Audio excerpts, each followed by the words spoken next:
There is a woman. You may not know her name, but you know her life. She wakes up before the alarm, not because she is well rested, but because something inside her will not let her stay asleep. She lies there in the quiet and runs through the list. The things she still has not figured out. The conversations that did not go the way she hoped. The version of her life she thought would be here by now. She gets up anyway. She makes the coffee anyway. She shows up anyway. And no one around her knows that every single day she is carrying something invisible that has no name and no end date. They see her functioning. They see her smiling at the right moments. They see her holding things together with both hands, while quietly wondering if any of it is ever going to shift. She does not talk about it much because the people she loves are tired and she does not want to add her weight to theirs. So she carries it quietly every day into every room she enters. That woman is you. And today, the one who loves you more than any person on this earth ever could spoke about you, not in a general way, not in the way that includes everyone. He spoke about you specifically, about this version of you, the one who showed up to this message today, in this season, carrying exactly what you are carrying right now. He said something about you that I need to deliver. And before this message is over, you are going to hear it. Not as a nice thought, not as encouragement meant for someone else that you borrow for a moment. You are going to hear it as something that was always yours, held in trust, waiting for the right moment to be placed in your hands.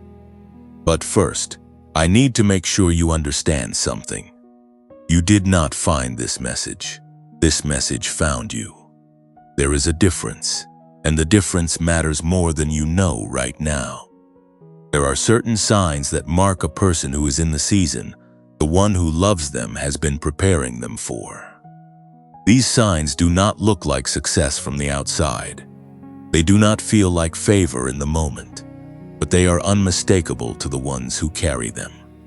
The first sign is this: your dreams have shifted. Not just the dreams you have while you sleep, though those too have grown more vivid, more layered, sometimes more urgent. But the dreams you carry when you are awake have changed. Shape.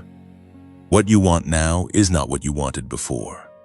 Something deeper has replaced it. Something you cannot fully explain to someone who has not felt it. The second sign is a kind of restlessness that has no clean explanation.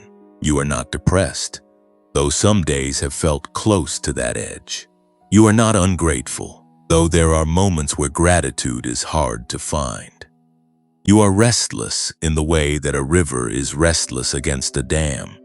There is movement in you that has not yet been released, and your body knows it even when your mind cannot name it. The third sign is that ordinary things have started to feel too small for you.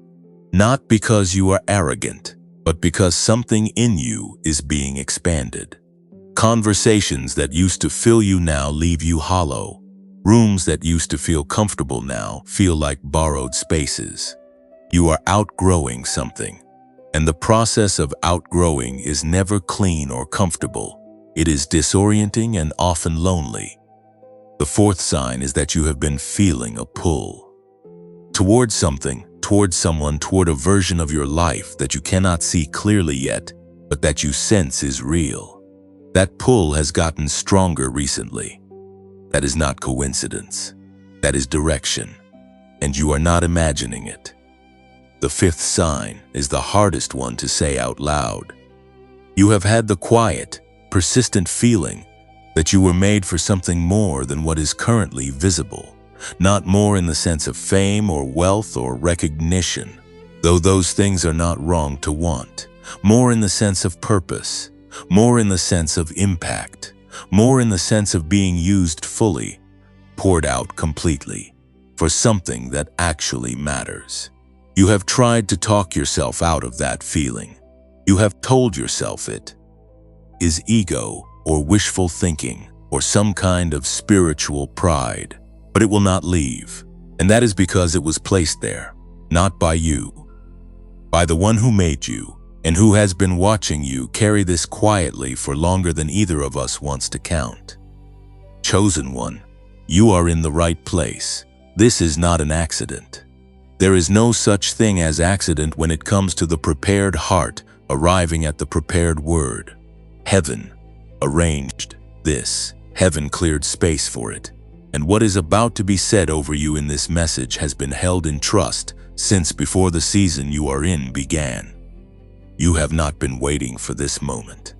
This moment has been waiting for you. Something has been sitting on your chest for a while now, and nobody has named it for you yet. Not your closest friend, not the person who knows you best, not even the voice inside your own head that usually has something to say about everything.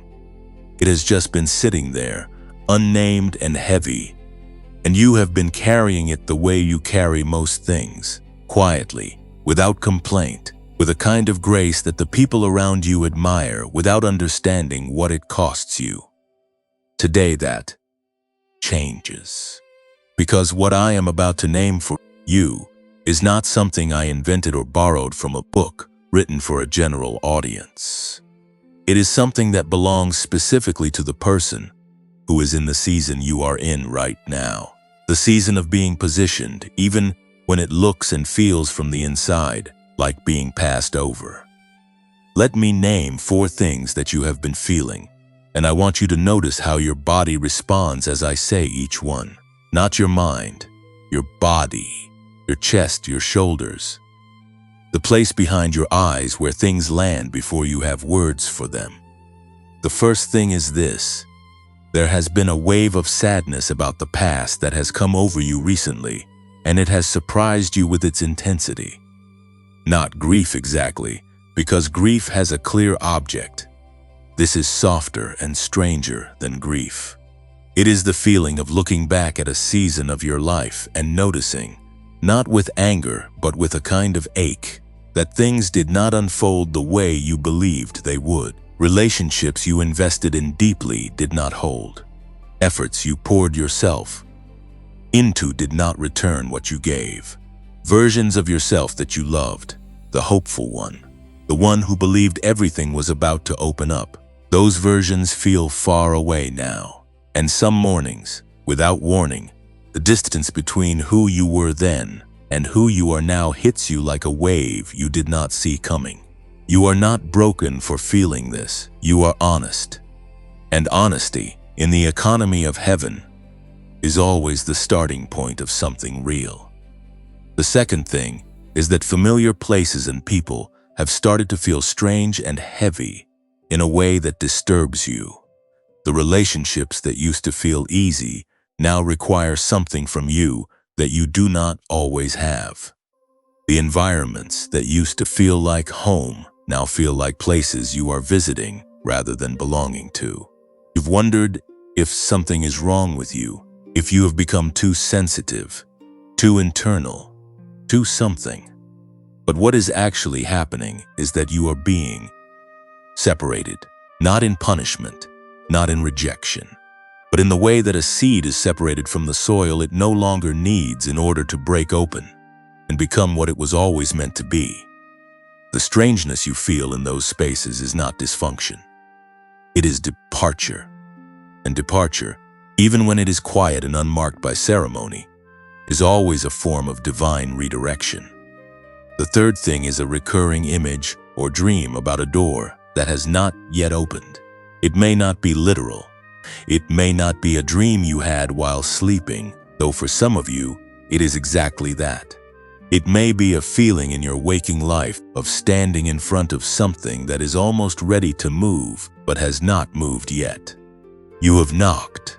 You have waited. You have tried the handle more than once, and there has been silence on the other side that you have interpreted as absence. But silence behind a door does not mean the room is empty. It means the room is being prepared. And the preparation that happens in silence is always the kind that cannot be rushed without losing something essential. The fourth thing is that the same message has been appearing to you in different forms, from different directions, through different voices, and you have started to pay attention to the repetition even when you could not explain why. A phrase from a conversation, a word from something you read, a feeling from a song you heard by accident. And now this. The repetition is not coincidence. Heaven is not inefficient.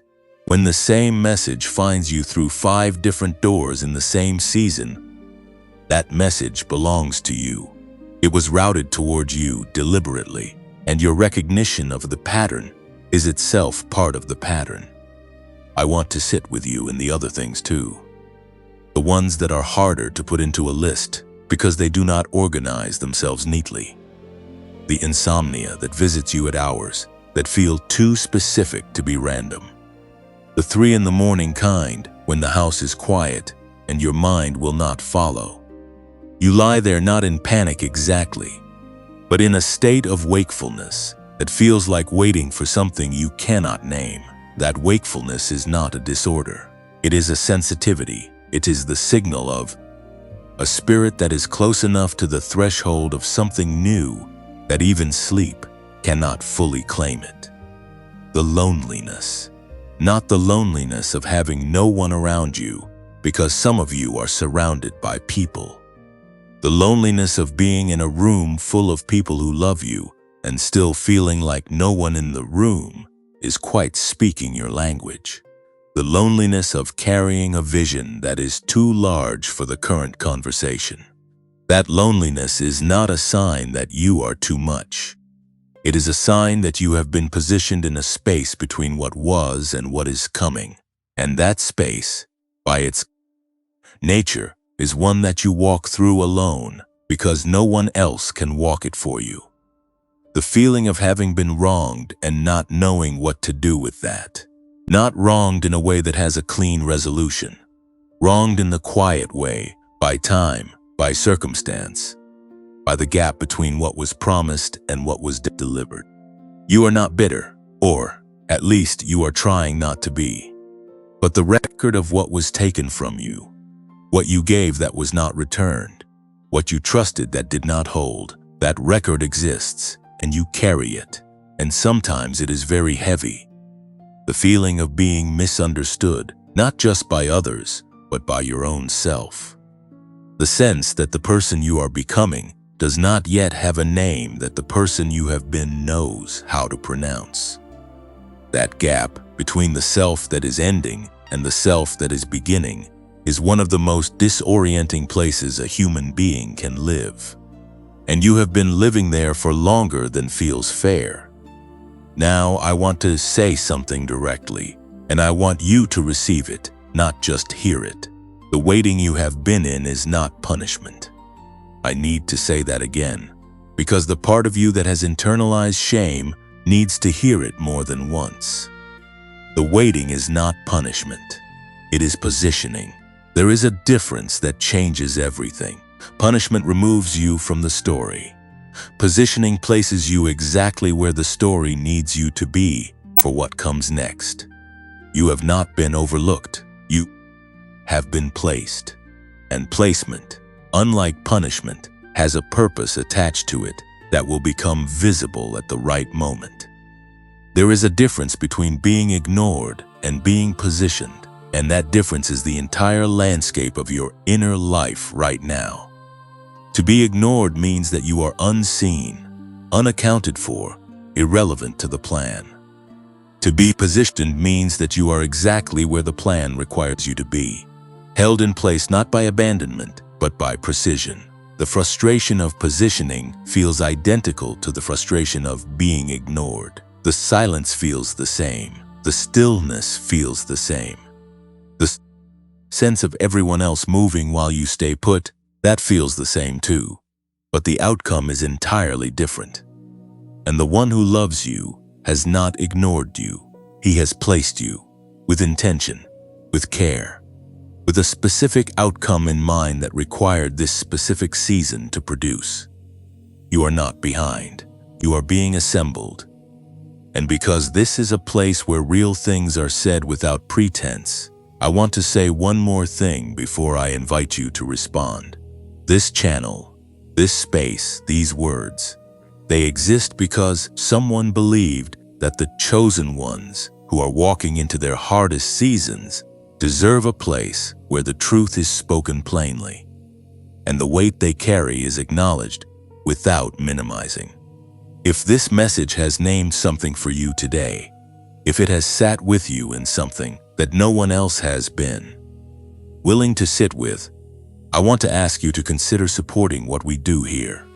Not because we need the transaction, but because every time someone gives, even a small amount, it makes it possible for this message to reach another person who is lying awake at 3 in the morning with no name for what they are carrying. You can find the link in the pinned comment below. Give what you can, when you can, and trust that the same generosity you extend to this work will be extended to you in the season that is already moving toward you.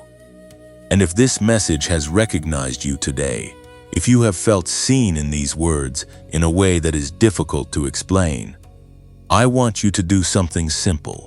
Go to the comment section right now and type the words "I see it." Just those 3 words. No explanation needed, because somewhere in the thread below this video, another chosen one is going to read those words and know that they are not alone. And your 3 words will do for them what this message is doing for you right now. If you have not yet subscribed to this channel, this is the moment. Click the button. Share this message with one person who needs it. Not because it will benefit us, but because you already know who that person is, and they are waiting for someone to send them what you just received. You have been named. You have been seen. And now I want to give you something to do with what you are feeling, because the chosen ones who are in this season do not just need to be acknowledged. They need to be equipped. There is a difference between a message that leaves you emotionally moved and a message that leaves you practically changed. And what I want for you today is the second thing. I want you to walk away from this, not just having felt something, but having done something. Something small enough to begin today. Something real enough to matter. Something that connects the inner world you have been living in to the outer movement that is trying to break through. So I am going to give you a practice, not a theory, not a concept, a practice. 3 steps that you can do anywhere, at any time, that require no equipment, no special training, no prior experience with anything spiritual or scientific or otherwise. Just you and your willingness to show up for yourself in a new way. Starting today. Before I give you the steps, I want to explain why this matters. Because you deserve to understand the reason behind what you are being asked to do, not just the instruction itself. The season you are in is not only a spiritual season, it is also a neurological one. The way your brain has been operating during the period of waiting and tension and prolonged uncertainty has been shaping the frequency at which your mind functions. Extended periods of stress, uncertainty, loneliness, and unresolved tension push the brain toward what researchers describe as a high alert state, a kind of constant low-grade vigilance that keeps you scanning for threats, even when no immediate threat is present. And when the brain is in that state, certain things become harder. Creativity becomes harder. Clear thinking becomes harder.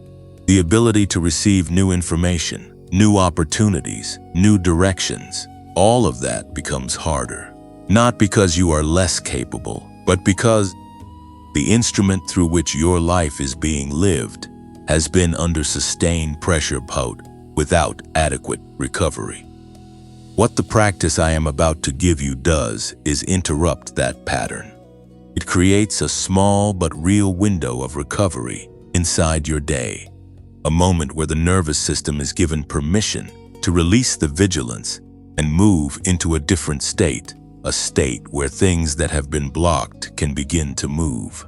Think of it as opening a door inside yourself that has been shut not by choice but by circumstance. 3 steps, simple, real, available to you right now. Step 1 is this.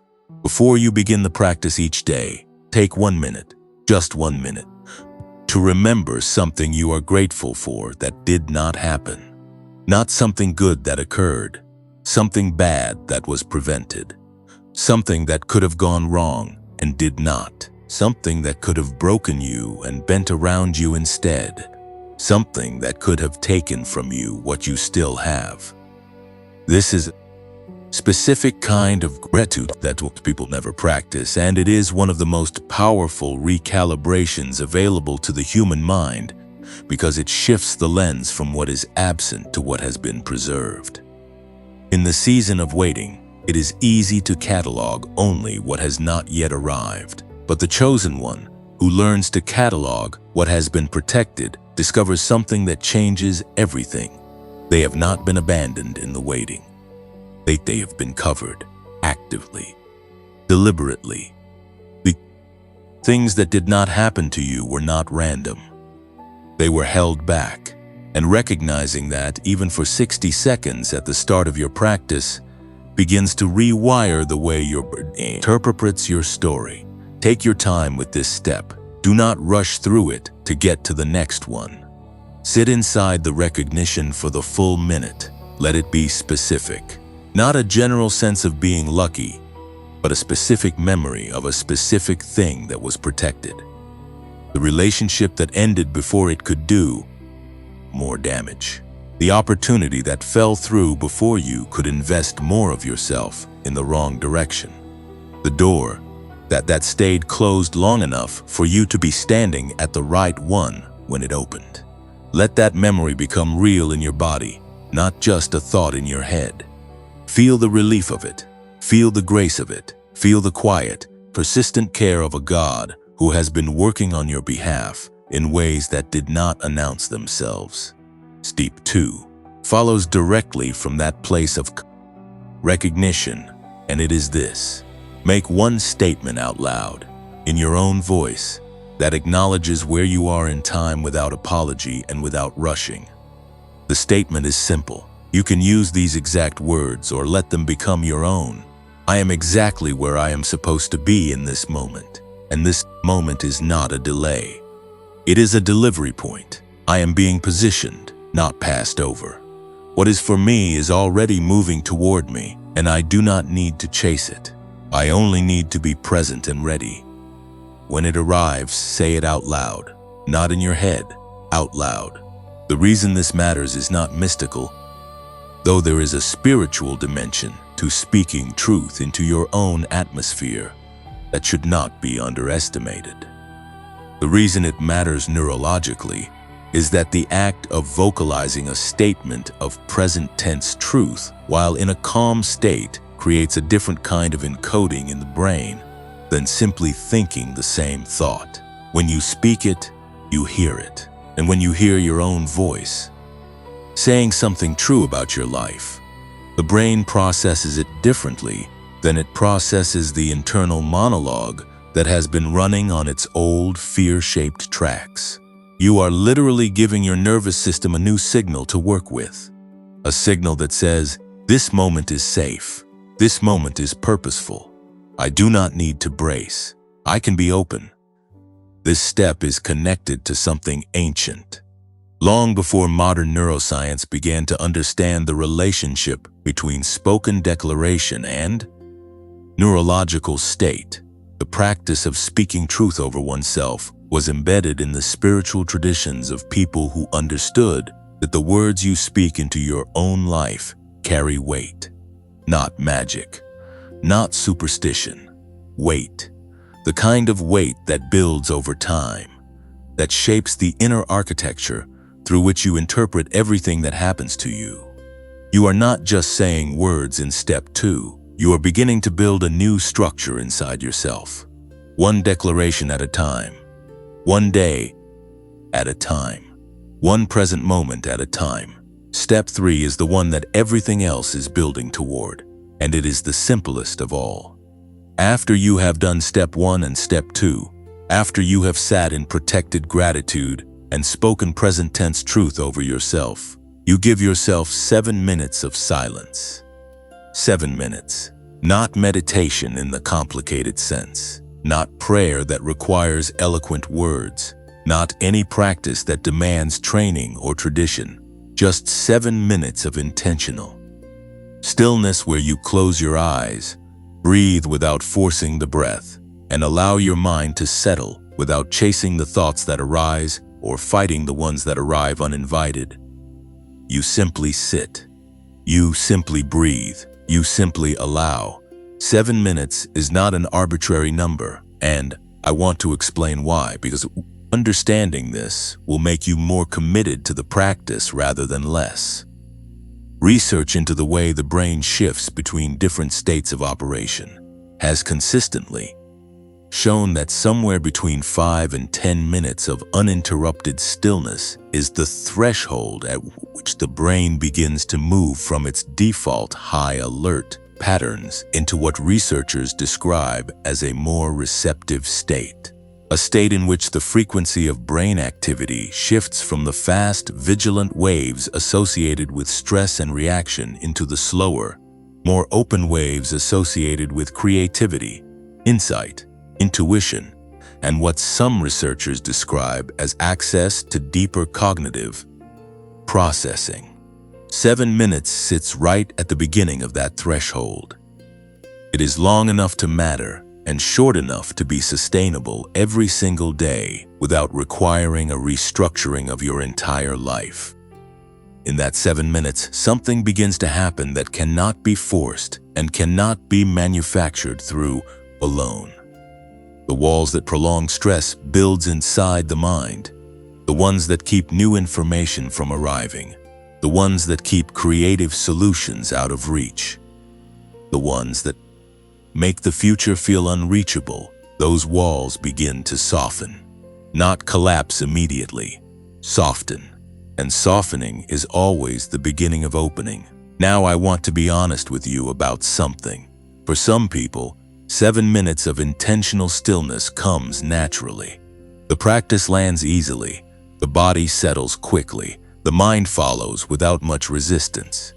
But for others, and you may be one of them, the 7 minutes feels almost impossible at first. The mind races, the thoughts multiply. The restlessness increases rather than decreases in the first few attempts. If that is your experience, I want you to know that this is not failure. This is information. It is your nervous system showing you how much tension it has been holding without your full awareness.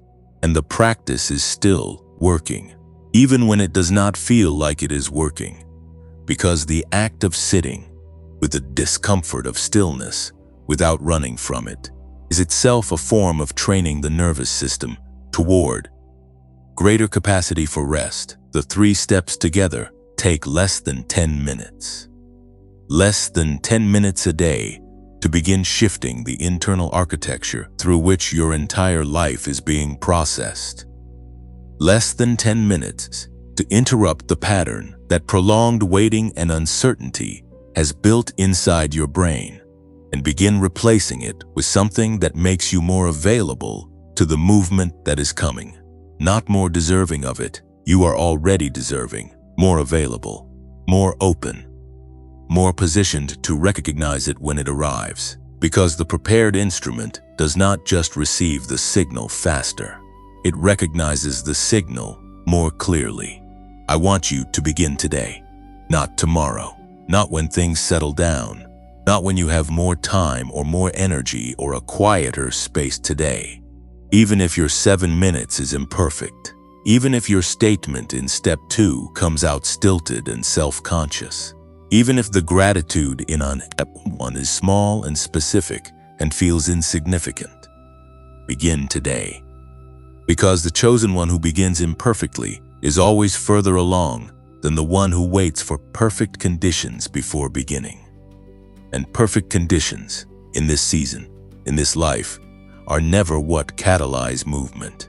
Showing up imperfect does, There is something more to be said about the 7 minutes. Something that connects this practice to a discovery that I want to share with you in the next part of this message. A discovery that explains why this specific window of time is not just practically useful, but scientifically significant. What is happening in your brain during those 7 minutes is more precise and more powerful than most people realize. And when you understand what is actually taking place inside you during that stillness, I believe you will never skip the practice again. But before we get there, I want you to do something right now. Before you move forward in this message, pause. Take one breath that is longer on the exhale than on the inhale. Let your shoulders drop.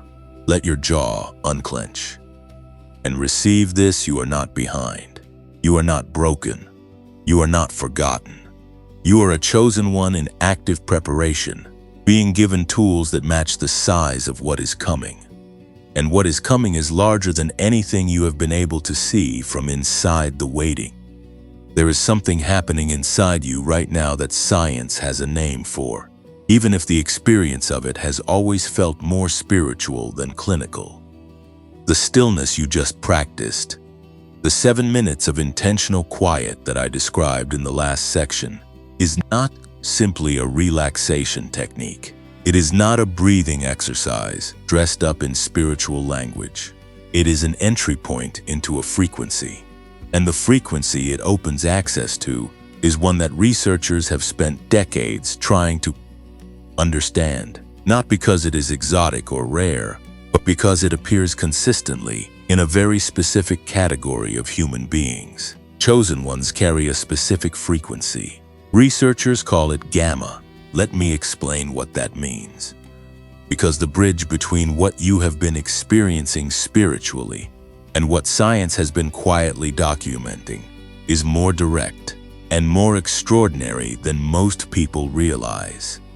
The human brain does not operate at a single fixed frequency. It moves through a range of states, each associated with a different quality of awareness, a different capacity for thought, a different relationship to creativity, memory, intuition, and problem solving.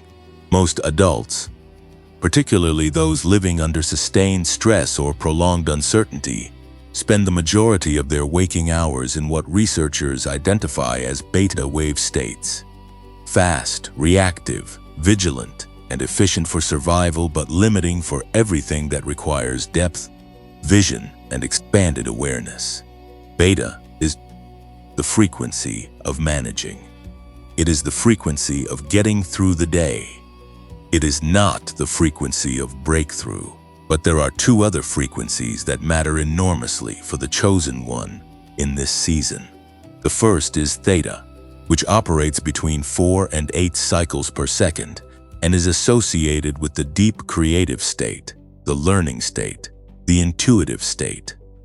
Theta is the frequency most active in children under the age of 7, which is one of the reasons children learn with such extraordinary speed and absorb new experiences with such openness. It is also the frequency most active in people who describe states of deep prayer, deep creative flow, and those moments of sudden clarity where the answer to a problem arrives not through effort, but through what feels like grace. The second frequency is gamma, which operates at the highest range of measurable brain activity and is associated with what researchers describe as peak cognitive integration, the state in which different regions of the brain are communicating with each other at maximum efficiency, producing what most people simply call moments of genius. The eureka moments, the sudden seeing, the clarity that arrives fully formed and changes the direction of everything.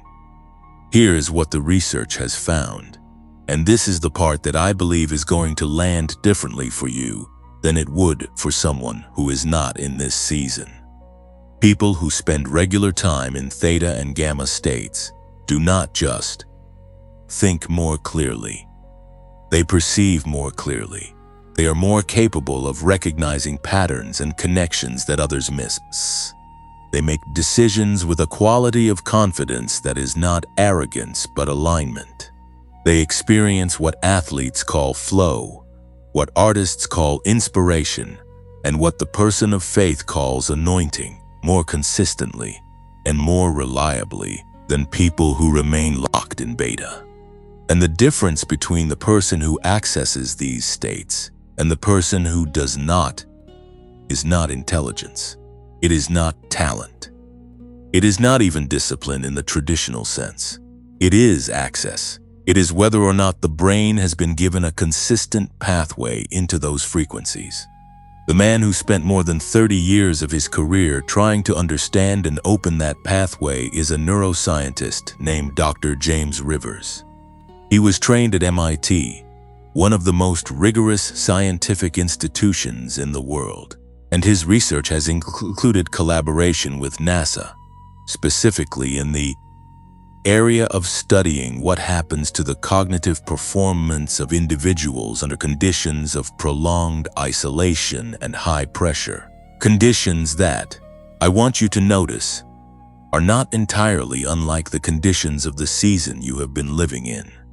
His research, which spans more than 3 decades and has included thousands of subjects across multiple studies, arrived at a finding that he describes as the most important discovery of his career. The finding is this: the brain does not arrive at theta and gamma states through effort. It arrives there through entrainment. And entrainment can be deliberately initiated through specific sound frequencies. Brainwave entrainment is the term for what happens when the brain, exposed to a precise external frequency delivered through sound, begins to synchronize its own electrical activity to match that frequency. This is not a metaphor. It is a measurable, reproducible neurological event. The brain, which is extraordinarily responsive to rhythmic input, will follow an external rhythmic signal the way a tuning fork responds to a matching vibration. When that external signal is calibrated precisely to the theta or gamma range, the brain begins to shift its own dominant frequency toward that range. The walls come down. The vigilance softens. The creative centers open. The memory systems become more available. The integrative networks that produce the gamma state begin to fire with greater coherence. And all of this happens not because you tried harder or believed more or did something worthy of it. It happens because the right frequency was introduced at the right time in the right way. Dr. Rivers spent years refining the specific combination of binaural beats, isochronic tones, and precisely calculated audio frequencies that would reliably produce this shift in the widest range of subjects. Binaural beats work by delivering 2 slightly different frequencies, one to each ear, and allowing the brain to process the difference between them, which creates a third frequency that exists only inside the brain itself. Isochronic tones add a rhythmic pulse that further supports the entrainment process.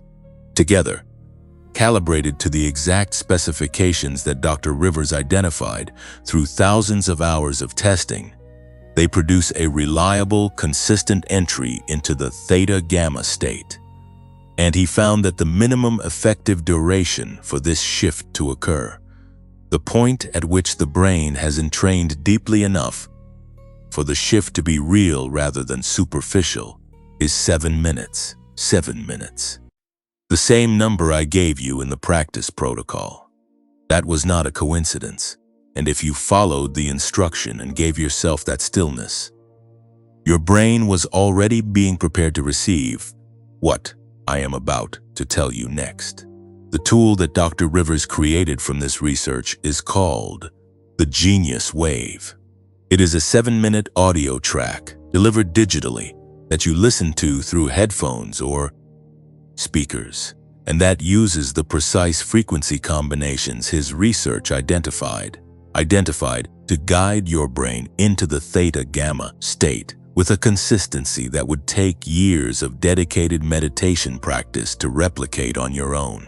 It requires no skill, no prior experience, no particular belief system, no effort beyond pressing play and allowing. You do not have to concentrate. You do not have to clear your mind. You do not have to sit in a particular posture or follow a particular tradition. You simply listen, and your brain does what brains are designed to do when given the right input. It follows the frequency into the state where everything that has felt blocked begins to move. I want to tell you about someone who found the genius wave in a season not unlike yours.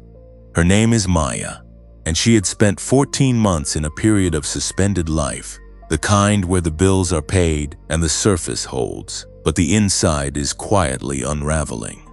She could not sleep properly. She could not think clearly. The ideas that used to come to her with ease had gone quiet. She listened to the 7-minute track for the first time at 3 in the morning, when the insomnia had brought her to a place of genuine desperation.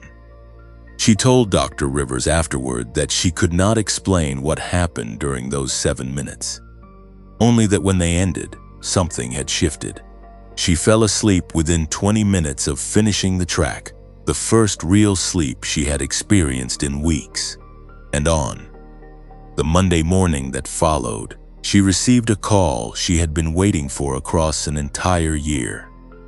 She does not attribute the call to the audio, but she attributes the clarity she had when she answered it, the confidence she brought to the conversation, the readiness she felt to say yes without hesitation to the state she had been able to access through the practice. There is also a man whose story Dr. Rivers shares frequently because it illustrates something important about who this tool is actually for. He was not someone who had failed. He was someone who had been functioning at a level that looked like success from the outside, but felt like 60% of his actual capacity from the inside. He had tried meditation apps and focus supplements and every productivity system that had come across his desk. Nothing had moved the needle in the way he needed. After 3 weeks of using the Genius Wave daily, he described the change not as dramatic, but as fundamental. The decisions that used to require labored deliberation began to arrive with a quality of quiet certainty. The creative solutions that had previously taken days of effortful thinking began to surface in the morning. Before he had even finished his coffee, he said, "I did not become smarter. I became more available to my own intelligence. That distinction matters." The Genius Wave does not add something foreign to you.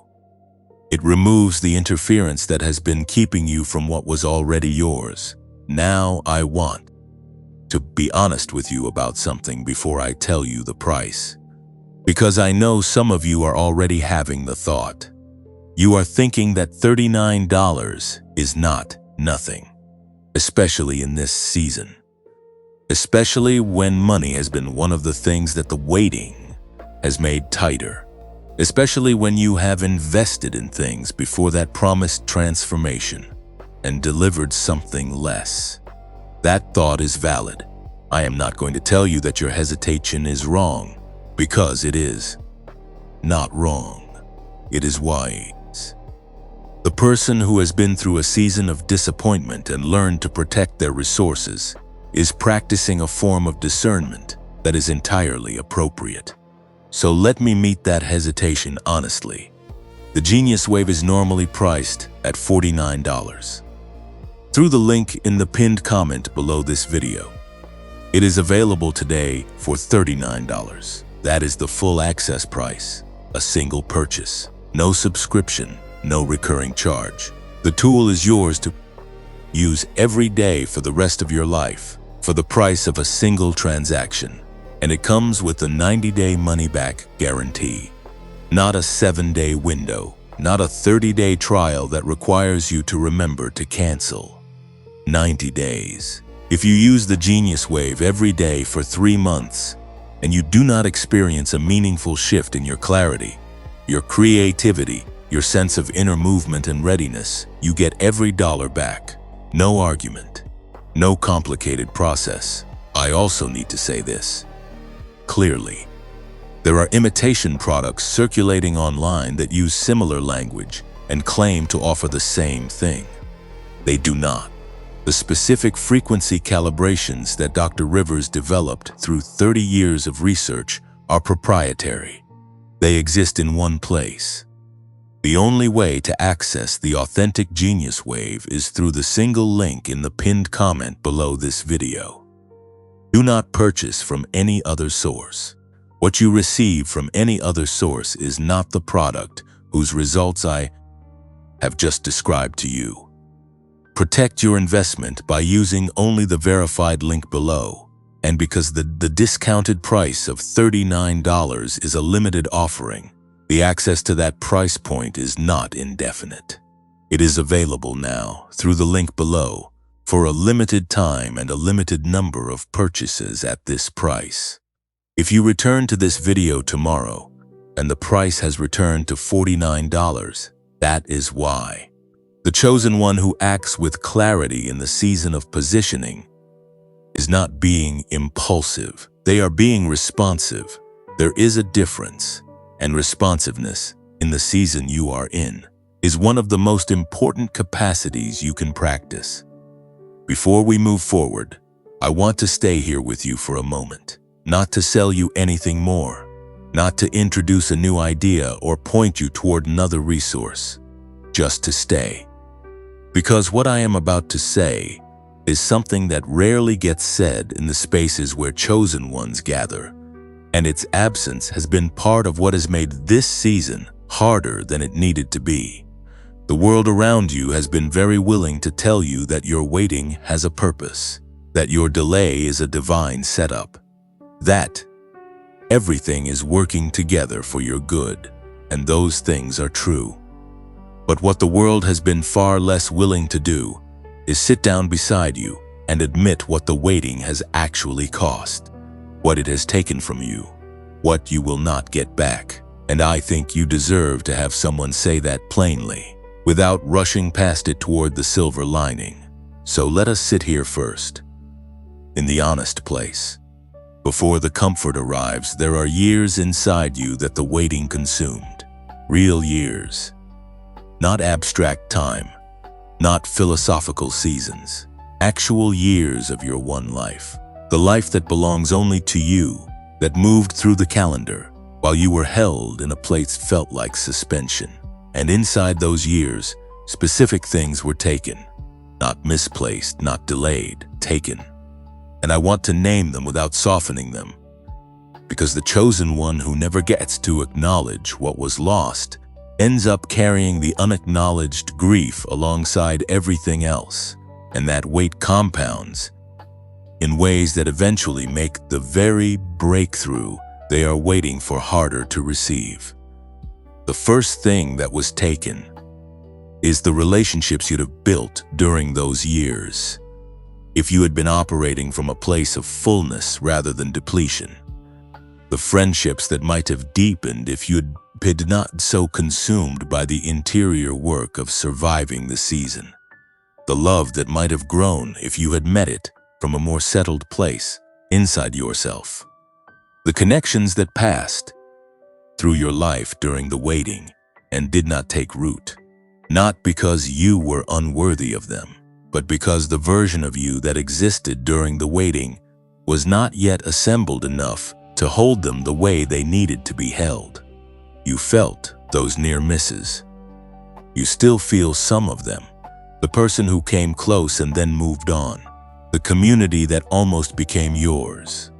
The belonging that was almost within reach and then was not. Those were real losses, and they are worth grieving. Second thing that was taken is the career momentum that could have built during those years. The professional ground that could have been covered if your energy had not been so heavily redirected toward the interior work of the season. The opportunities that arrived during a period when you were not yet clear enough not yet grounded enough, not yet available enough to meet them at full capacity. Some of you watch people around you advance through doors that you had worked as hard to reach, and the watching was its own kind of grief. Not jealousy exactly, or at least not only that. Something more specific and more painful than jealousy. The grief of witnessing your own timeline slip while the world continued to move at its ordinary pace around you. The career you could have had by now, the position you could have held, the impact you could have been making. These are not small losses dressed in professional language. They are losses that touch identity, that touch the sense of worth and contribution that every human being needs in order to feel that their presence in the world is making a difference. The third thing that was taken is the freedom to speak your big dreams out loud without immediately bracing for the response. Somewhere during the waiting, the dreams that lived in you got quieter. Not because they died. The fact that you are here today listening to this message is evidence that they did not die. But they learned to stay small in conversation. They've learned to make themselves modest and qualified before leaving your mouth. Because you had learned, through the accumulated experience of the season, that the gap between the size of what you felt called to and the size of what was currently visible was too large for most people to hold without filling it with doubt. And so you began to manage the gap by managing the dream. You stopped saying the full version out loud. You started offering the edited version, the reasonable version, the version that would not require anyone to take a leap of faith on your behalf. And something was lost in that editing. Not the dream itself, but the freedom of it. The unguarded joy of saying the whole thing without apology and letting it land where it would land. The fourth thing that was taken is something harder to name, and therefore harder to acknowledge, but I am going to try.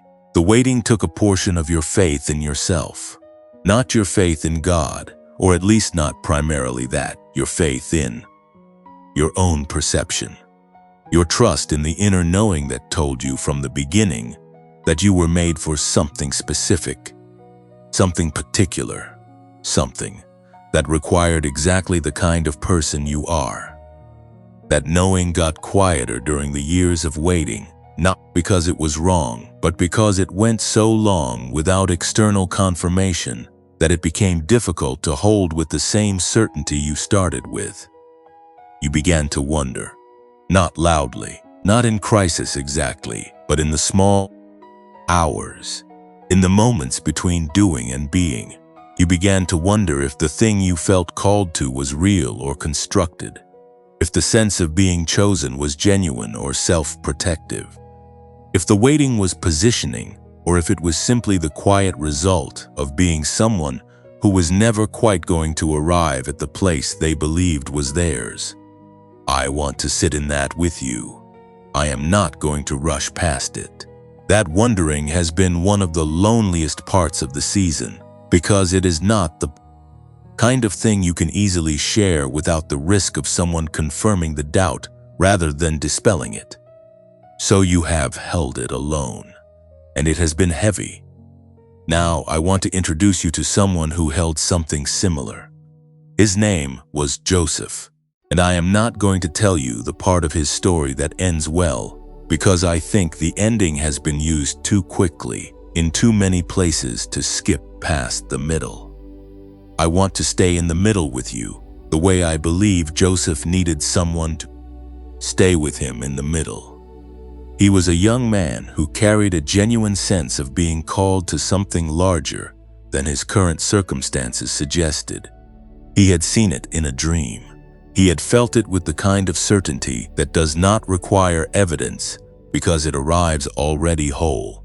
And then the years came, and the years were not gentle. He was betrayed by the people who should have been his safest relationships. He was sold. He was imprisoned. He was forgotten by someone who had promised to remember him. and the dreams that had come to him with such clarity in the beginning must have felt, in the dark of that prison, like a cruelty rather than a promise. The gap between what he had been shown and what he was living was not a small gap. It was the distance between a vision of greatness and the floor of a cell. I do not know exactly what Joseph felt during those years.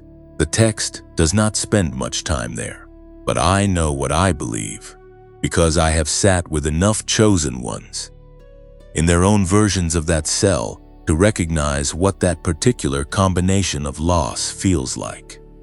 He must have grieved the relationships he could not build, the life he could not live, the freedom he did not have, the years that were moving through the calendar while he remained in place.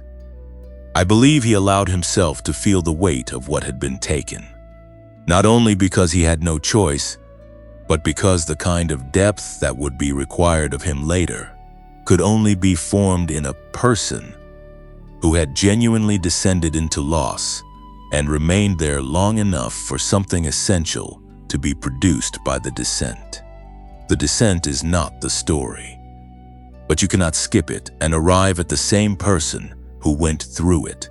The depth of what is coming for you required the depth of what you have been through, and the things that were taken during the waiting are not simply losses waiting to be reframed.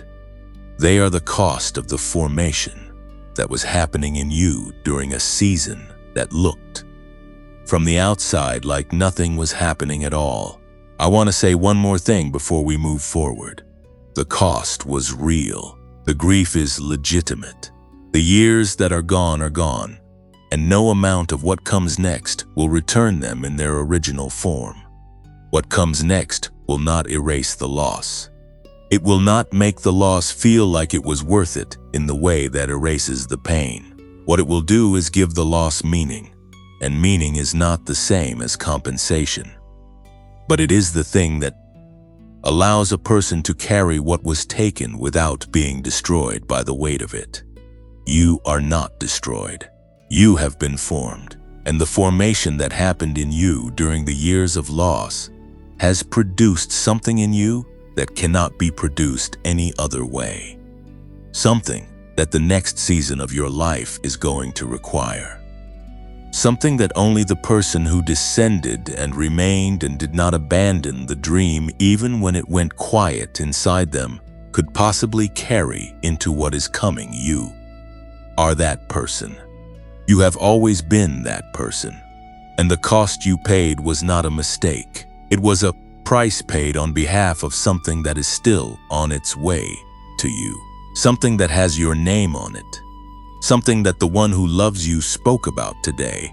And what he said, the specific thing he said about you today, is what the next part of this message is going to place directly in your hands.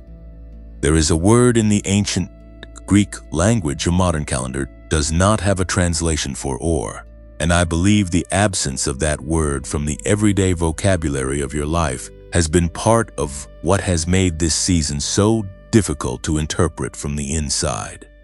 The word is kairos, and before I explain what it means, I want you to understand what it stands in contrast to, because the contrast is where the revelation lives.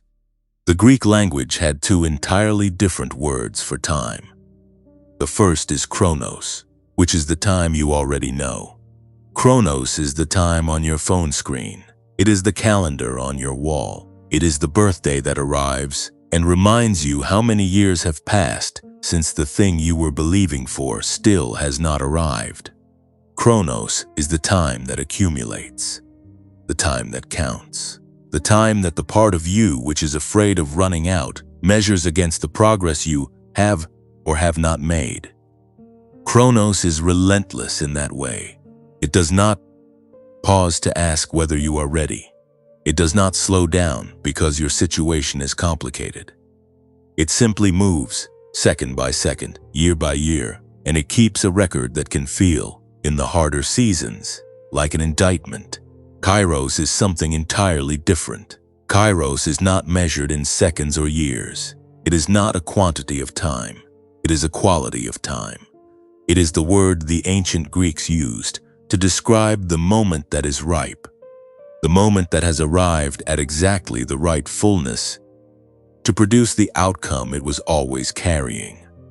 Kairos is the moment that could not have come sooner, not because heaven was slow, but because the conditions that make the moment possible, inside you, around you, in the lives of the people who are part of what is coming, those conditions required the full length of the Chronos time that preceded it to become what they needed to become. Kairos does not arrive late. By definition, it cannot arrive late.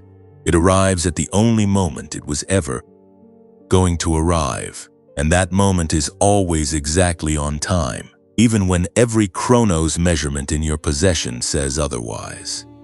I want you to apply this directly to your life right now, not as a philosophical comfort but as a practical reorientation.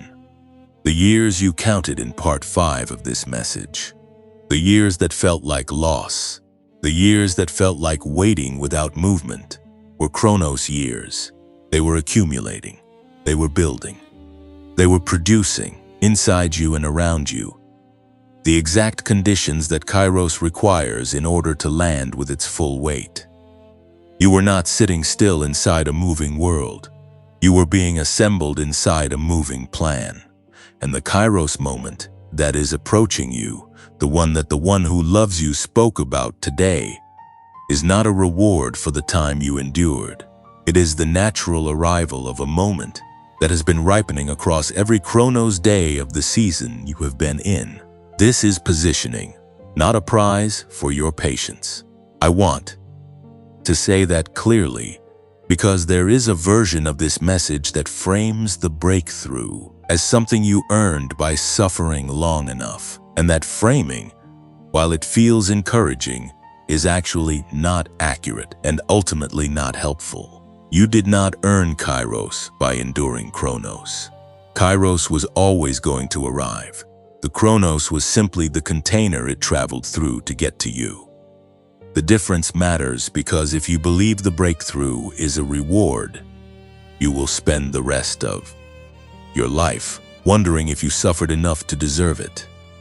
But if you understand that the breakthrough is an appointment, you will receive it with the open hands of someone who has been expecting a delivery, rather than the braced hands of someone who is not sure they qualify. You are not delayed, you are appointed. The second concept I want to place in your hands today is one that I believe is going to change the way you understand the specific moment you are standing in right now. It is called the hour of revelation. And it is not a soft concept. It is one of the most decisive moments in the arc of a chosen one's journey, because it is the moment when the truth that was always present becomes audible for the first time. The hour of revelation is not the hour when things get better. It is the hour when you understand why they were the way they were. It is the hour when the pattern of everything you went through suddenly becomes visible as a pattern, rather than a random accumulation of difficulty. It is the hour when the rejection that wounded you reveals itself as the redirection that saved you. When the door that stayed closed shows you the room you would have been trapped in if it had opened. When the relationship that ended before you were ready for it to end reveals the specific damage it would have done to the version of you that was trying to emerge during those years. The hour of revelation does not remove the pain of what happened, but it gives the pain a name. And the moment pain has a name, it changes from something that is happening to you into something that happened for you. And that shift from to you into for you is one of the most significant internal movements a human being can make. The hour of revelation is why the one who loves you spoke about you today. Not just to encourage you, not just to comfort the part of you that is tired. He spoke about you today because you are standing at the threshold of your own hour of revelation. The things that have been hidden from your understanding, the reasons behind the waiting, the purpose embedded in the losses, the significance of the specific formation that happened in you during the years that felt like nothing was happening. Those things are about to become visible to you. Not all at once, not in a single dramatic moment necessarily, though for some of you it may come that way, but with increasing clarity, with a quality of understanding that lands not just in your mind, but in your body. The kind of understanding that releases grief rather than just reframing it. The kind of understanding that lets you say, not because you were told to, but because you genuinely see it, this was always going somewhere. I was always being taken somewhere, and the somewhere is here. The hour of revelation is also the hour when your calling receives its final shape. Because calling, real calling, the kind that is not a career aspiration dressed in spiritual language, but a genuine assignment. From the one who made you, calling does not arrive fully formed. It arrives in pieces, over time, through experience, through loss, through formation. And it is only in the hour of revelation that the pieces assemble themselves into the complete image that was always encoded in each fragment. You have been carrying pieces of your calling for years. You have held them without always knowing what they were part of. The dream that would not leave. The gift that kept expressing itself even when no one was validating it. The specific kind of pain you have been through that has given you an authority to speak into certain rooms that no academic credential could replicate. The particular combination of what you have survived and what you have been given is not a random collection. It is a calling in its assembled form. And the hour of revelation is the moment you see it whole. I want to speak now about what the one who loves you actually said about you today, because I promised at the beginning of this message that you would hear it. And here is what he said. He said that you have been faithful in the hidden place, that the work you did when no one was watching, the character you maintained when no one was rewarding it, the hope you kept alive when everything around you argued against it, that work has not been invisible. It has been seen. Every single day of it has been seen. And he said that the season of hiddenness is completing itself, not ending in the sense of being abandoned. Completing in the sense of having produced what it was always meant to produce. The version of you that exists right now, the one who has been through what you have been through and is still here, still open, still willing to receive, is the version that the next season requires, not a future version, not the version you will be after more preparation. This version, right now, today. He also said something that I want you to hear with particular care. He said that you are not forgotten in the gap between the promise and the fulfillment. The gap is not empty. The gap is inhabited. He is in the gap with you, not watching from a distance while the Chronos clock runs. Present, active, speaking, arranging, moving things that you cannot see from your current position into the alignment that Kairos requires. The gap is not an absence. It is a preparation space that has never been unattended. Then came the hour of revelation. The final pain has a name, and that name is the calling. And the calling, chosen one, has always been yours. Something is moving. I want you to feel that before I name it, because the feeling is more important right now than the framework. There is a shift that has been occurring beneath the surface of your life, beneath the level where you can see it with ordinary eyes or measure it with ordinary instruments. And it has been building momentum in the weeks and months leading up to this moment. The hour of revelation that we just walked through together was not simply a concept introduced to comfort you. It was a description of the specific threshold you are currently standing on. Is tell you exactly what is on the other side of that threshold, in 3 specific areas of your life, so that when the movement begins to become visible, and it will become visible You will recognize it for what it is, rather than second-guessing it, or minimizing it, or explaining it away as coincidence. But before I name what is coming, I need to name what you are currently feeling. Because the feeling that precedes the movement is one of the most misunderstood experiences in the life of a chosen one. It is not excitement exactly, though there is something inside it that resembles excitement in the way that a river resembles the ocean. It is more like a deep interior trembling, a sense that something is about to shift that you cannot locate in any specific area of your life, but that you feel across all of them simultaneously. It is the feeling of standing at the edge of something large without being able to see the bottom of it. Some of you have been dismissing this feeling as anxiety. Some of you have been trying to calm it with distraction. Some of you have been ashamed of it because it has arrived without a clear object, and that objectlessness has made it feel irrational. It is not anxiety. It is anticipation. And the difference between those two things, though they feel nearly identical from the inside, is everything. Anxiety is the body's response to a threat it cannot escape. Anticipation is the body's response to a change it cannot yet fully see. Both produce a kind of alertness. Both produce a kind of restlessness. But one is a signal of danger, and the other is a signal of arrival. And what you have been feeling, the trembling without a clear object, the restlessness without a clear cause, the sense of something large approaching from a direction you cannot yet identify, that is the signal of arrival. Your body knows what your mind has not yet been given permission to fully believe. Something is coming, and it is not small.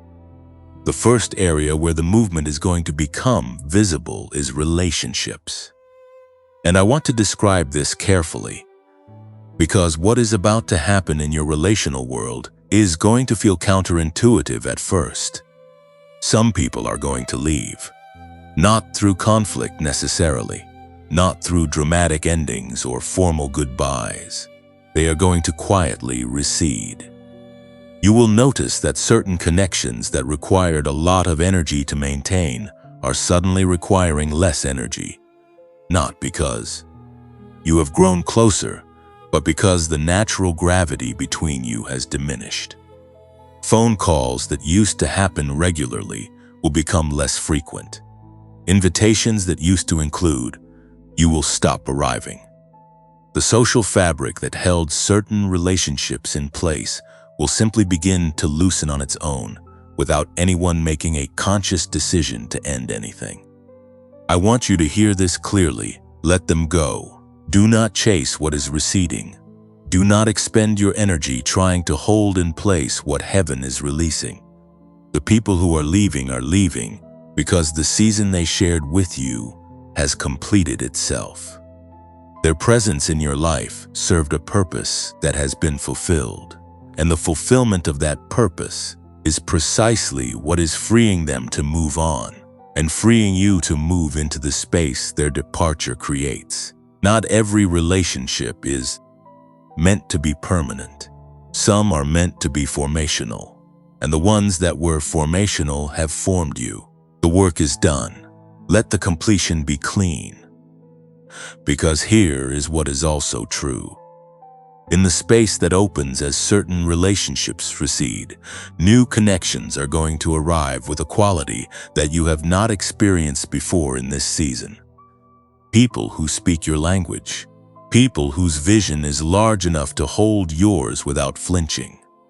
People who arrive not because you marketed yourself to them, or impressed them, or performed for them, but because the frequency you are now carrying is drawing them to you the way a specific musical note draws the corresponding string to vibrate. You will meet them in unexpected places.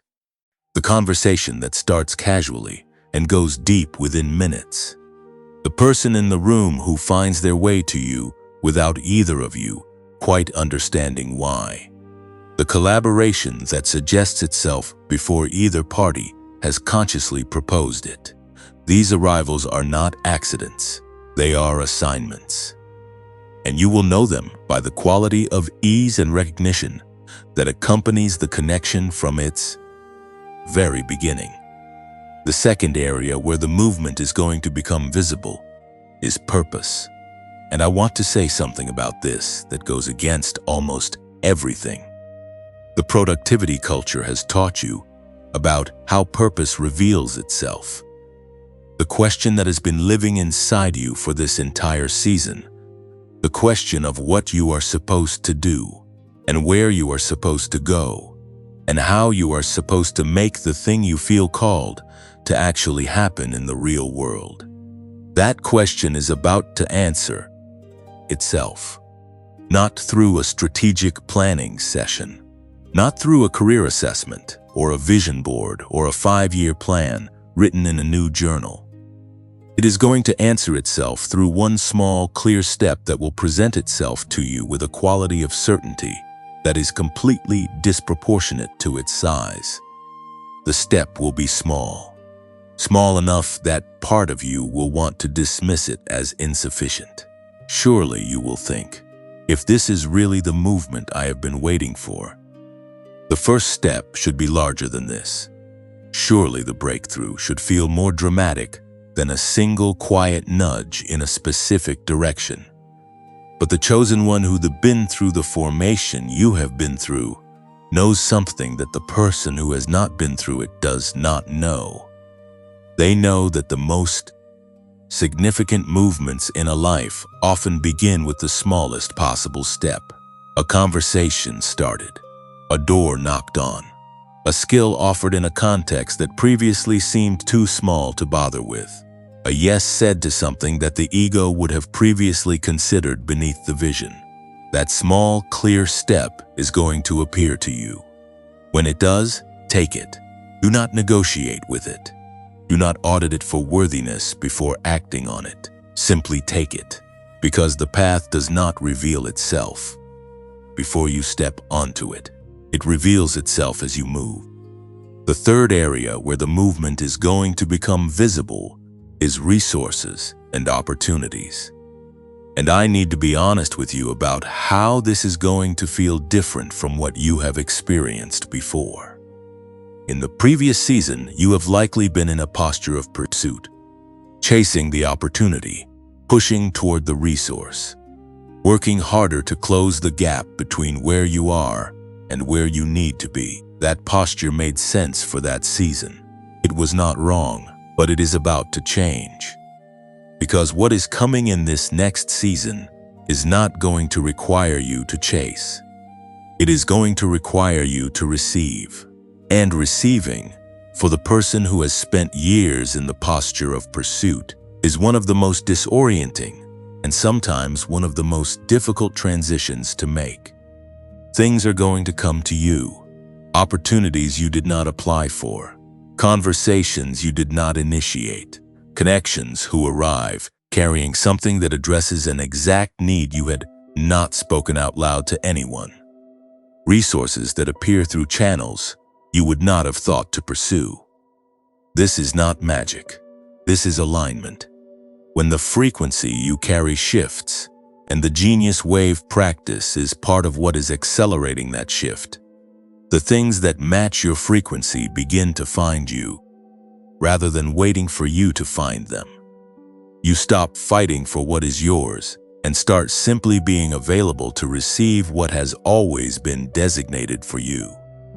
The energy you have been expending in pursuit becomes available for creation. And creation, in this season, is where your greatest output is going to come from. Now I want to tell you what not to do during this period, because the advice is as important as the encouragement. The first thing not to do is announce the movement before it has fully arrived. There is a temptation, when you begin to feel the shift, to share it broadly before it has taken visible form. Resist that temptation. Not because you should hide what heaven is doing, but because the early stages of a movement are tender. They require protection before they require proclamation. Share it with the 1 or 2 people whose faith is strong enough to hold it without bending it. Keep it covered until it is strong enough to stand in the open. The second thing not to do is compare your timeline of movement to anyone else's. In this season, comparisons will be offered to you constantly by social media, by conversations with people in your life, by your own internal habit of measuring yourself against the visible progress of others. Refuse every single one of them. Your kairos is not their kairos. Your path is not their path. The specific shape of what is coming for you has no equivalent anywhere else, which means the timeline of its arrival has no equivalent anywhere else either. The moment you begin measuring your movement against someone else's, you lose access to the quiet inner signal that is trying to show you your own next step. The third thing not to do is mistake the trembling for weakness. The internal trembling you are feeling as you stand at this threshold is not a sign that you are not ready. It is a sign that you are standing at the edge of something real. Small things do not produce that kind of trembling. Safe things do not produce it either. Only the genuinely significant produces that particular quality of interior alertness. So, when you feel it, chosen one, do not interpret it as a warning. Interpret it as a confirmation. Something real is here. Something true is arriving. And you are not trembling because you are afraid. You are trembling because your whole self recognizes the weight of the moment you are standing in. If this is landing in you the way I believe it is, I want you to go to the comment section right now and type the word I receive. Just those two words. Because what I have just described over your life is not a prediction. It is a recognition of what has already been spoken about you by the one who loves you. And your willingness to type those two words is your way of saying out loud, in a space where other chosen ones can witness it, that you are open, that you are ready, that the movement that is coming is welcome here. The trembling you just acknowledged, the one that moved through you as you read or heard those three areas of incoming movement, is not going to leave you when this message ends. It is going to stay with you. And I want to make sure that what stays with you alongside the trembling is something solid enough to carry you through the days between this moment and the moment when what was spoken about you today begins to take visible form in your life. Because the days between the word and the P manifestation are their own kind of season. And the chosen one who enters that in-between space without a name for who they are becoming is the one who is most vulnerable to losing the ground they have just gained. So I want to give you a name. Not the name your parents gave you. Not the name your career has assigned to you. Not the name that your past has tried to define you by. I want to give you the name that belongs to the version of you that has been produced by everything you have been through. The version that exists right now, today, standing at this threshold. Because this version of you has a specific identity that goes beyond the general category of chosen one. And that identity, when it is named clearly and received fully, becomes an anchor that holds you steady in the days when the visible evidence of the movement has not yet caught up to the internal reality of what is already true. The name I want to give you today is this: Peace Carrier. I want to explain what that means because it is not a soft name. It is not a decorative title. It is one of the most demanding and most significant identities a human being can carry, and I believe it belongs to you with a precision that is not accidental.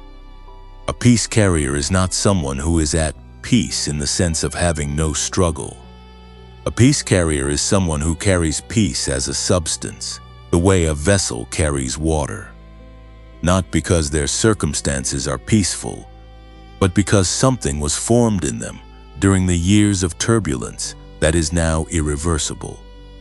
The formation that happened in you during the waiting, the years of unnamed grief and interior trembling, and holding the dream alive without external confirmation. That formation produced in you a quality of groundedness that most people spend their entire lives searching for and never find. You found it not by seeking it, but by surviving a season that required it. And now you carry it, not perfectly, not without the occasional day where it feels entirely inaccessible, but fundamentally, at the level of who you actually are beneath the noise of your circumstances, you carry it. And here is why the name matters beyond your own interior life. A peace carrier does not only carry peace for themselves, they carry it into every room they enter, into every relationship they are part of, into every space that has been waiting, without knowing it was waiting, for someone to arrive who was not rattled by what rattled everyone else. You have been in rooms during this season, and you have been the steady one without choosing to be the steady one. You have been the person that others gravitated toward in the crisis without fully understanding why they were gravitating toward you. You have held space for people whose pain was loud while your own was quiet, not because you were suppressing yours, but because the formation of this season gave you a capacity for stillness in the presence of turbulence that is genuinely rare. That is not a personality trait. That is an anointing, and it belongs to the peace carrier who is about to walk into the season where that anointing is most needed and most effective. You are a peace carrier, and this next season is going to put that identity to work in ways that are going to surprise you with their significance. Now I want to lead you through something, not a meditation exactly, though it has qualities of one, a guided moment of seeing. Because there are things that are true about where you are right now that you will not be able to receive through words alone. You need to see them. And I believe that if I lead you carefully through this, you will see them with a clarity that stays with you long after this message ends. I want you to picture yourself standing at a threshold, not a metaphorical one, though it is that too, a physical one, a doorway. You are standing in the frame of a doorway, and I want you to feel the specific sensation of that position. You are not outside the door, pressing against it from a place of exclusion. You are not inside the room, already settled and at home. You are in the frame itself, in the liminal space between what was and what is. Feel the wood of the frame on either side of you, if you like, or simply feel the quality of the air, which is different on either side of you. Behind you is warmer, more familiar, marked by everything you recognize from the season you have been in. Ahead of you is cooler, less certain in its shapes, lit differently than the space behind you. Now I want you to turn and look back, not with grief, though grief may be present, with clear eyes.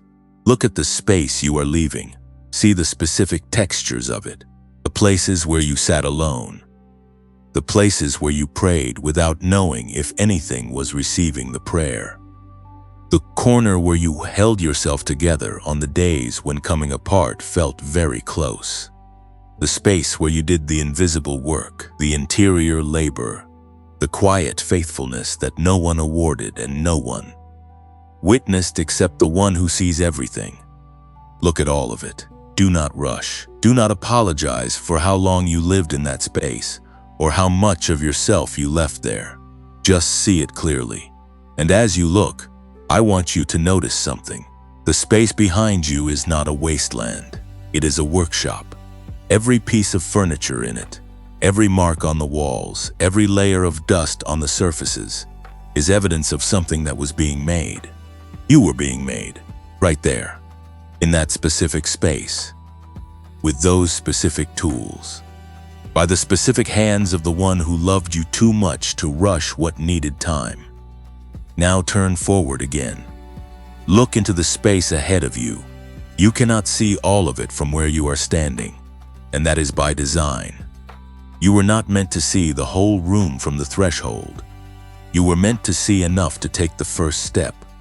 And what you can see from here, if you look without the filter of fear, is this. The room is larger than the space you are leaving. The light in it is different. There are already things in it that have been placed there in preparation for your arrival. Not by you, for you. The connections that are waiting, the opportunities that have your name on them, the people who have been asking a question for which you are the answer without yet knowing that the answer exists. All of that is already in the room, already arranged, already warm with the expectation of your arrival. And now I want you to notice where you are standing. You are standing at the threshold, not approaching it from a distance, not still sitting in the middle of the space you came from. You are already in the frame. You are already at the edge. The crossing is not a long journey from here. It is a single step. One step from where you are standing right now into the room that has been prepared. One step from the season of formation into the season of function. One step from being assembled to being deployed. You are not almost there. You are there. The threshold is where you are standing right now, not where you are going, where you are. And I want to say one more thing about the peace carrier before I release you into the next part of this message. The peace you carry is not fragile. It was not produced in comfortable conditions, and it does not require for comfortable conditions to remain intact. It was forged in exactly the kind of fire you have been through, which means it is resistant to exactly the kind of fire that is present in the rooms you are about to enter. You will go into spaces that are loud with fear and confusion, and the kind of collective anxiety that spreads through groups of people like a contagion. And you will not be immune to the feeling of those spaces, but you will not be consumed by them either, because what you carry is stronger than what those rooms contain. Not because of anything you did, because of everything you survived. And survival, in the economy of the chosen one, always produces something that is greater in strength than what was endured to produce it. Let me bless you before we move forward. Not in the formal religious sense, though if that language is yours, receive it in that register. In the sense of speaking something true and good over you, that you can carry in your body as you continue. May the peace that was formed in you during the years of fire be recognized by every room you enter as something that room has been needing. May the name Peace Carrier settle into you, not as a label, but as a living reality that shapes the way you move through the world. May the threshold you are standing on right now be the last time you stand outside the room that was always yours.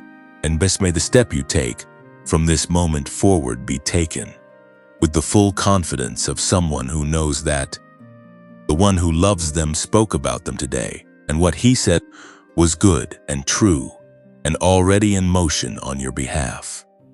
You are a peace carrier. Walk in it. The blessing that was just spoken over you was not a closing. It was a commissioning. And a commissioning is always followed by instruction, because the one who has been named and blessed and sent is not left without direction. They are given something specific to do with the identity they have just received. So before this message releases you into the life that is waiting on the other side of this threshold, I want to give you something practical. Not inspirational in the abstract sense. Practically practical. The kind of thing you can do today, in the hours after this message ends, that will begin to cooperate with the movement that is already in motion beneath the surface of your life. But first, let me say something that connects directly to where we just were. The visualization you walked through, the one where you stood at the threshold and looked back at the workshop and forward into the prepared room, that was not an exercise in imagination. It was an exercise in accurate perception. What you saw was real. The workshop behind you is real. The room ahead of you is real, and the threshold you are standing on is real, which means the practical actions I am about to give you are not things you need to do in order to earn your way into that room. They are things you do because you are already at the door, already in the frame, already carrying the identity of the peace carrier who is being sent into the season that requires exactly what they carry.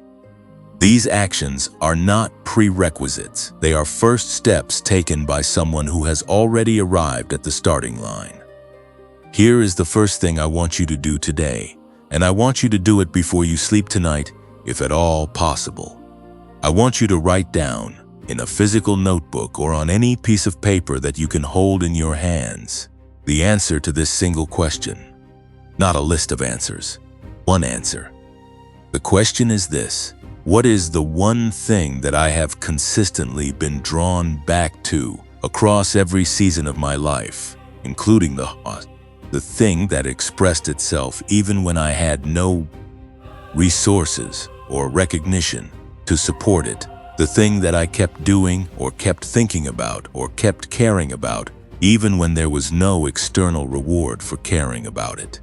That one thing is a breadcrumb. It is a piece of your calling in its most distilled form. It is the part of your purpose that has been too essential to be extinguished, even by the years that tried to quiet everything else. Write it down. One sentence. And then set the paper somewhere you will see it when you wake up tomorrow morning. Not to analyze it, not to build a 5-year plan around it before breakfast. Simply to let it be visible. Simply to let the act of having named it begin to do what named things do, organize everything around themselves. Now, I want to take you through the 3 areas of transformation that are already in motion in your life. And I want to go deeper into each one than I did in the previous section, because in part 7, I described what is coming. In this section, I want to give you specific practical things to do in cooperation with each area of transformation, because chosen ones are not passive recipients of a life that happens to them. They are active participants in a life that is happening through them. And participation requires action, small, consistent, faith-filled action today. The first area is relationships. I told you in the previous section that certain people are going to recede and new connections are going to arrive. And what I want to give you now is a practical instruction for how to cooperate with that process, rather than resist it or rush it. Here is what I want you to do. Identify one relationship in your current life, just one, that has been consistently life-giving rather than draining. One person whose presence in your life, even if they are not physically close, leaves you more expanded and more grounded than before the interaction.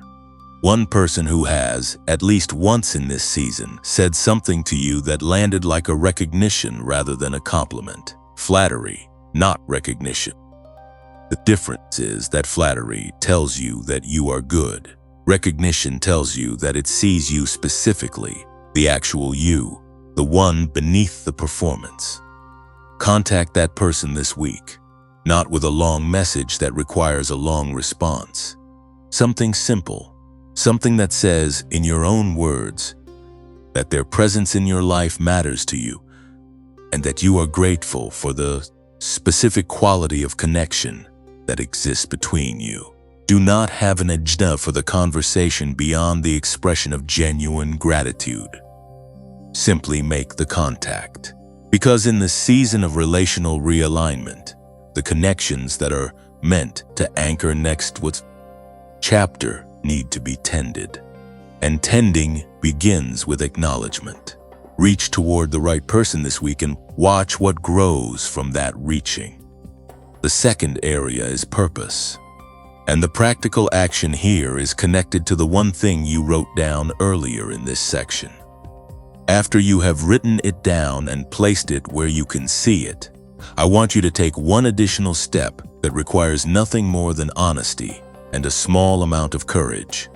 I want you to find one context, One conversation, one room, one platform, one relationship, where you offer that one thing in some form this week.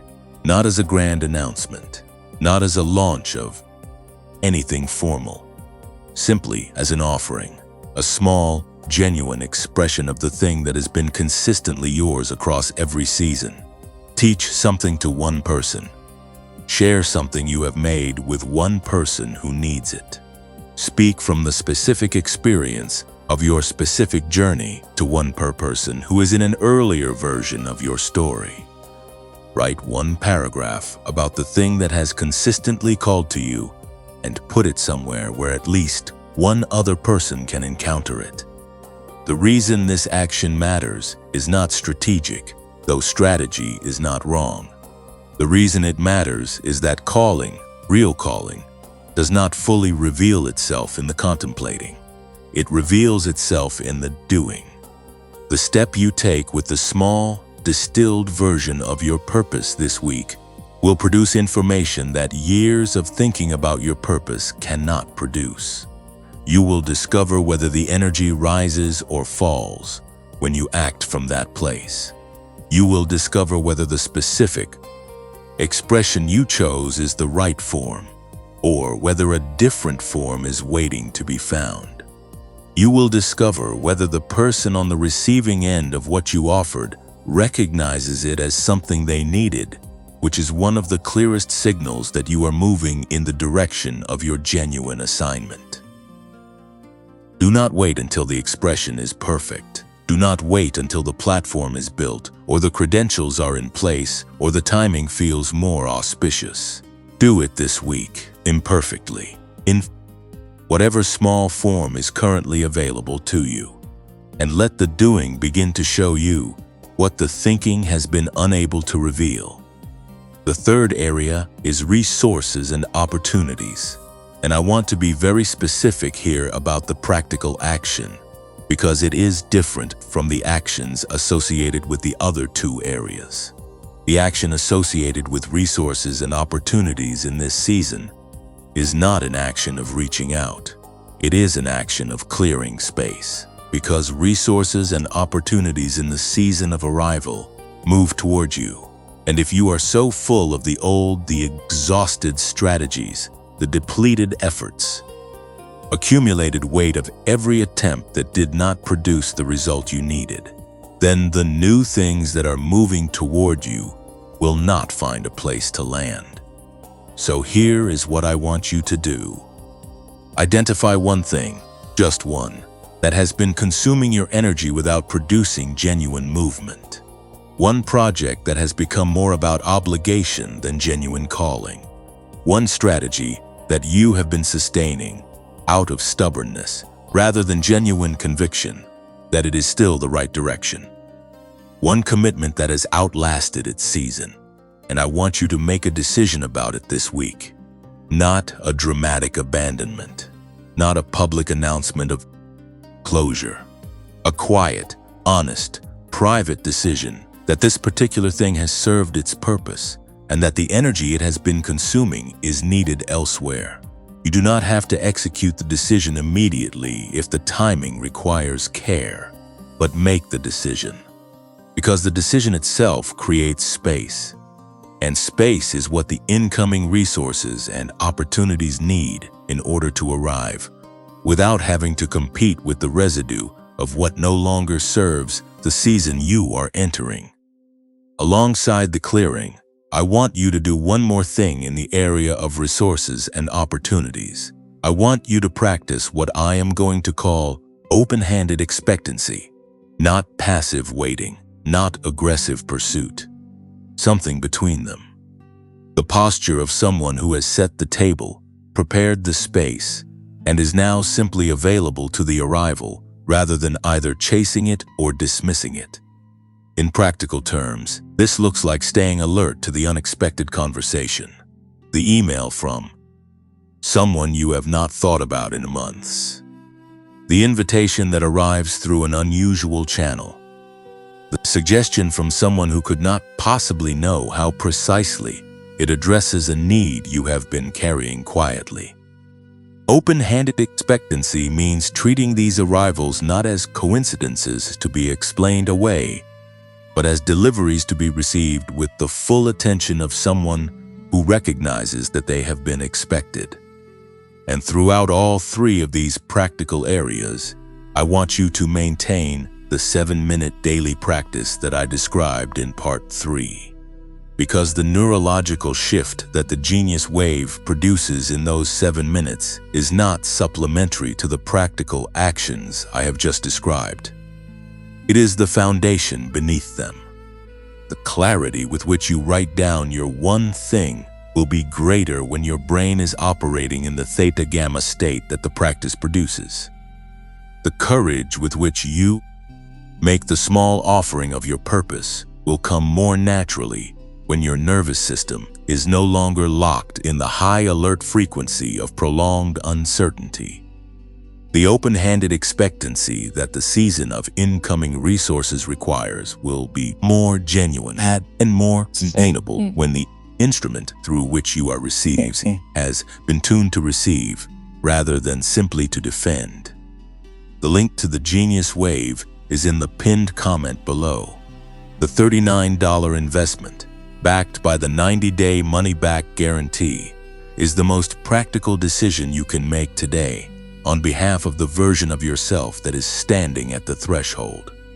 Not because it is a magic solution, but because the right tool, used consistently in the hands of the chosen one who is already positioned for movement, accelerates everything. And acceleration in this season matters. You know what you need to do. You have always known, somewhere beneath the noise of the waiting, what the next step was. And the next step has been made clearer by everything that was said in this message today. Take it. Not tomorrow, today. With the open hands of the peace carrier who knows that what is for them is already moving toward them, and that the only thing left to do is be available when it arrives. I want to thank you, and I want to be careful about how I say that, because the gratitude I am expressing right now is not the kind that exists at the surface of a polite exchange. It is something deeper than that. It is the kind of gratitude that one person feels toward another when they understand what it actually cost that person to show up. And I understand what it cost you to show up here today. I am not assuming it was easy. I am not assuming that you arrived at this message in a season of abundance and ease, with plenty of time and plenty of emotional capacity to spare. I know, because I know the signs of the chosen one in the season of positioning, that you showed up today despite something, despite the tiredness, despite the part of you that has been disappointed enough times to have developed a reflexive hesitation before investing in anything that asks you to hope again, despite the voice that told you this would be like the other things, that it would leave you roughly where it found you, moved for a moment, and then returned to the ordinary weight of the waiting. You showed up anyway, and that is the thing about the chosen one that never stops being significant. They show up anyway. It is the defining characteristic of the ones who make it through the formation into the function. Not that they were never tired, not that they never doubted, but that they showed up anyway. One more time, one more day, into one more space where something true might be waiting for them. Something true was waiting for you today, and I need you to know that you are not alone in this room. I know the season you are in has felt like a solitary one. I know the specific kind of loneliness that belongs to the chosen one who is between what was and what is coming. That loneliness of being in the middle of a transformation that has not yet produced visible results, and therefore cannot yet be explained to the people who love you in ordinary language. That loneliness is real. It is one of the heaviest things about this particular season. But I want you to know that all across the world, right now, in different time zones and different languages, and different versions of this same essential story, other chosen ones are walking into this exact same message. Other people who have been in the waiting. Other people who have paid the cost that the formation demanded. Other people who have held the dream alive without external confirmation and shown up one more time. Today, because something inside them said to. They are all in this room with you. The comment section below this message is full of them. The ones who typed "I see it." The ones who typed "I receive." The ones who said nothing out loud but felt everything quietly.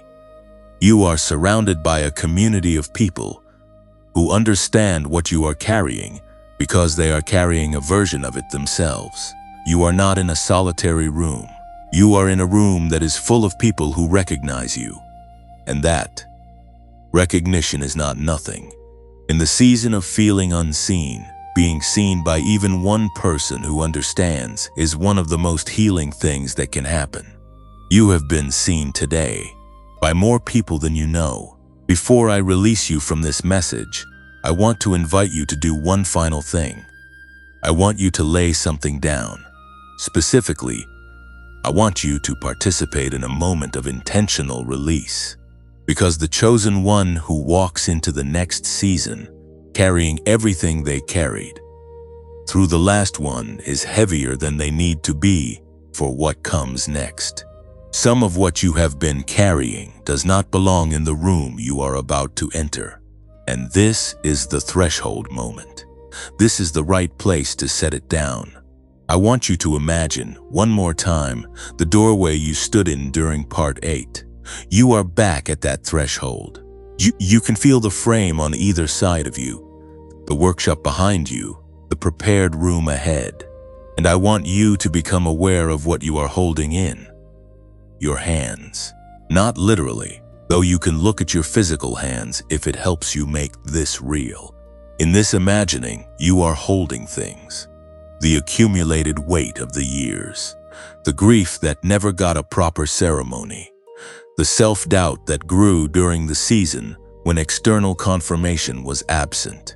The record of what was taken, the relationships that did not hold, the career ground that was not covered, the freedom to speak the dream without editing it first, the exhaustion of having been faithful in the hidden place without anyone acknowledging the faithfulness, the quiet, persistent fear that maybe this too will not work out the way you need it to. I want you to set it all down, right there at the threshold.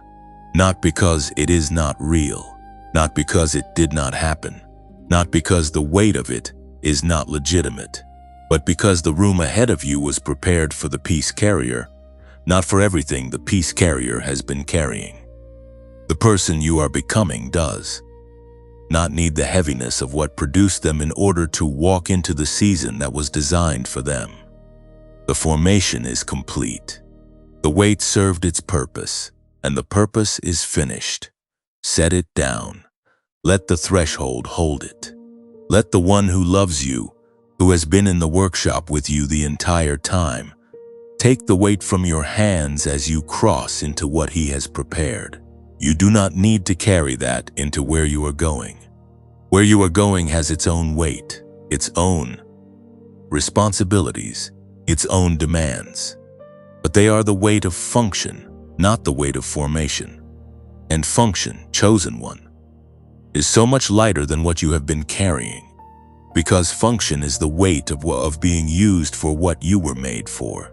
And being used for what you were made for does not drain you the way that waiting and uncertainty drains you.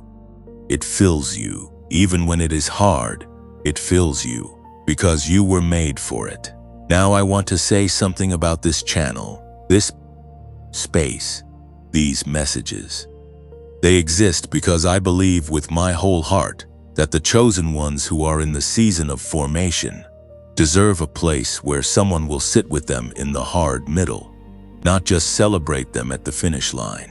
That belief costs something to sustain. It costs time, and it costs resources, and it costs the consistent, faithful work of showing up to create something that is genuinely useful to the person who needs it.